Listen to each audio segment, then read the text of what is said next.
Hey everybody, Dustin Dale's back here once again. I'm at the Funny Bone Comedy Club, 168th and Dodge. We got a new comic in here. It's been about a year since he's been out here.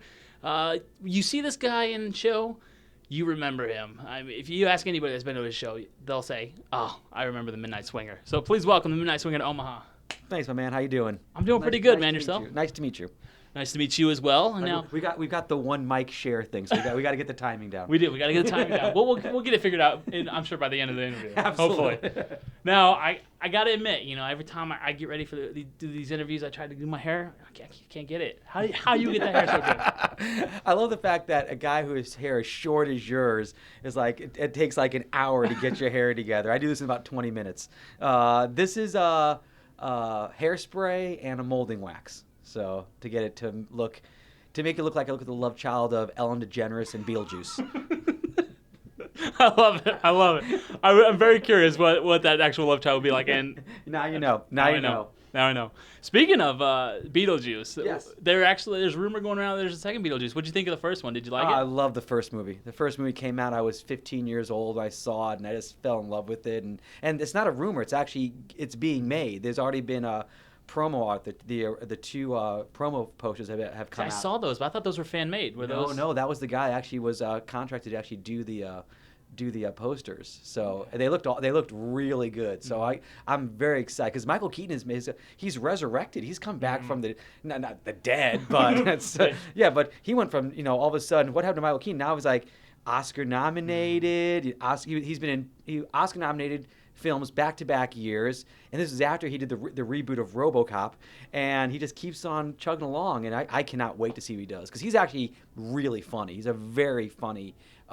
He actually did stand-up before he got into movies, and he's really funny. So I'm actually quite excited to see what he does with Beetlejuice. I've actually never seen his stand-up. Did you ever catch any clips or anything? Oh yeah. He was. You have to time. I think 83, 84 Night Shift came out with Henry Winkler. Mm-hmm. Remember they ran a prostitute ring out of a morgue. Mm-hmm. Well, that's when he was kind of doing stand up, and he was very hyperactive. And his stand up was very hyperactive. He was very, very fast. He spoke really fast, very herky jerky. If he had kept with it, he probably could have done a good stand up, kind of along the lines of like a Richard Lewis. But he went into the movies, so Gotcha. He made the right choice. Do you think Beetlejuice will capture that same magic it had the first time? I'm hoping that's a lot like what Star Wars The Force Awakens. The old people who remember the original will go back and see it, and the younger people will be immersed in this whole new world they didn't know existed. So that's my hope, because Tim Burton is a genius. And I've always been a Tim Burton fan, and I'm thrilled that he's involved. He's writing, directing. He's got almost the entire original cast back to do it again. So I think it's gonna be fantastic. Now, one thing that happened this week, there was an official announcement, either today or yesterday, I can't remember, but Trump officially won the Republican nomination. Well, unofficial nomination. He's the presumptive nominee. There you go. Which is a term that's never been used before because Trump is so egotistical. He's the presumptive idiot of the Republican Party. I mean, and the fact that there are millions of people voting for Trump in the primaries proves to me that we as a society no longer take politics seriously. It's like I think people look at this as a game show. Mm-hmm. It's like, okay, wouldn't it be so great if Trump was president, man? Because he's a billionaire, which means that it'll trickle down to me being a billionaire, right? And like, no, you're an idiot. That's not how government works. So for all you Trump supporters out there, you're idiots, you're morons. Stay home, don't vote. We do not need you. These messages are not part of NBC Broadcasting. We do not approve of these messages. Gotta get that out there. That's right. The comments made by the Swinger are his and his alone. You're morons, Trump supporters. There you go. The Midnight Swinger, David Scott. Those are his thoughts. His thoughts.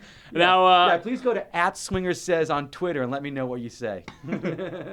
Now, you're in the record books for something I think is pretty cool, which, okay, folks, take this for instance. If you watch the Lord of the Rings trilogy 3 times over, you still will not have, the original trilogy, you will still not have seen as much of those movies as this guy performed on stage. A little confusing. 40-hour stand-up set. Is that right? 40 hours and 8 minutes. That was the official record that I accomplished April 30th, 2013 at the Diamond Joe Casino. I did a work week plus 8 minutes of overtime to set the record.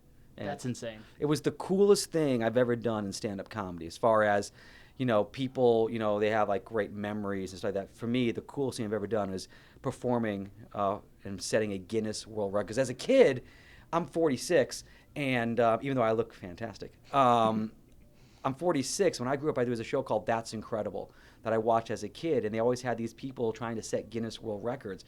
And I was like 7, 8 years old going, God, I'll never do anything that'll get me in the Guinness World Records. And then somebody made a comment about the longest stand-up comedy show, which was like 36 hours or whatever it was, 36, 38 hours. And I said, I could probably do that. And like a moron, we went ahead and tried it. And no one's, the record's been held for 3 years and a month. We've held the record so far. A few people have tried to break my record. No one has come close. And if someone does break my record, I will be the first person to congratulate them and promise them that I will not try to re-break it, because that is something I will never do again.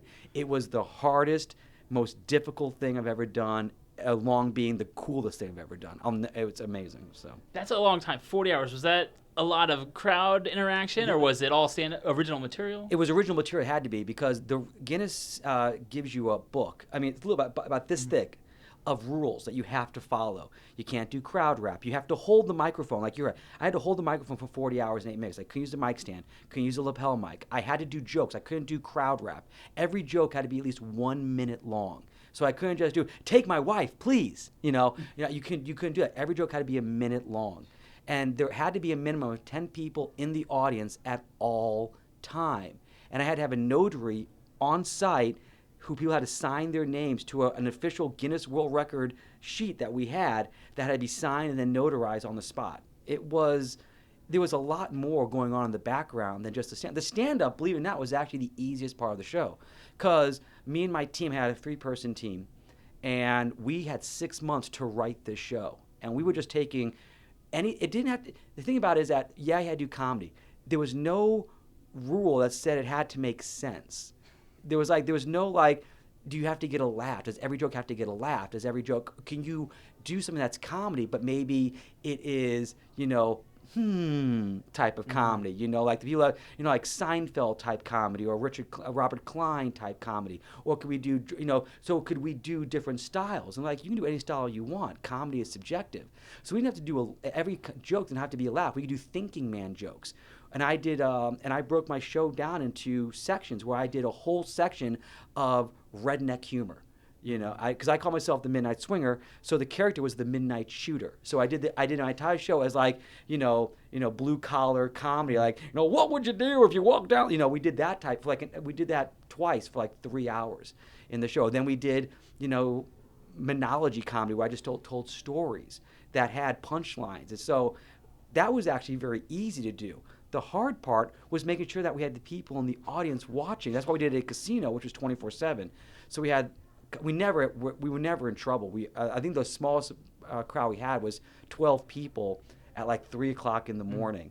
At the end, we had over 300 people in the theater watching the show, and it was streaming online because Guinness had to stream, so Guinness in England could watch at any time, and they were watching, and it was streaming the whole 40 hours and 8 minutes. And at the end, 300 people in the theater, over 900 people watching worldwide. Wow. As I broke the record. That's crazy. Yeah. That's one of the most impressive things I've ever heard. So very much congratulations on that one. That's cool. Thank you. It's my proudest, in comedy, it's my proudest accomplishment. Well, if you haven't had a chance to catch him, make sure you come out this weekend and check him out at the Funny Bone Comedy Club. And there's also one more project you're working on, is that right? Yes, I've got a YouTube project called The History of in 90 Seconds, where I do the history of Kiss, Duran Duran, Star Wars, Doctor Who, roller coasters, stuff like that. And I do the history of this subject, and I do it in 90 seconds. I give their entire history in 90 seconds. So go to YouTube, type in The History of in 90 seconds, and you'll check out my videos. There's 8 of them. I love it's totally different than comedy. It's not comedy related. It's not Midnight Swing or Craziness. It's actually a totally different departure, trying to do something more history. Guys, I'm a history buff, and I sort of do something more history fun related. What's the next one you're doing? The next one, I think it's Motley Crue. I'm doing because they just finished up their career, 35 years and they've retired. They're never going to perform with Motley Crue again, so Motley Crue will probably be the next one I do. Well, very cool. His name is the Midnight Swinger, David Scott. Definitely want to come check him out. He's got a bit of a Vegas vibe. There's so many more questions I could ask, but we'd be here all day. I'm just going to leave it at that. A Vegas-style comedian. If you've been to Vegas, you know what I'm talking about. A little bit of everything, showmanship, the crazy showmanship. You want to check it out. The Midnight Swinger, David Scott, this weekend. Funny Bone Comedy Club, right here, 168th and Dodge. Until I see you again next year, bud, have a good set this weekend. Thank you. Make sure you grow your hair out. Have a little fun with it. I will try.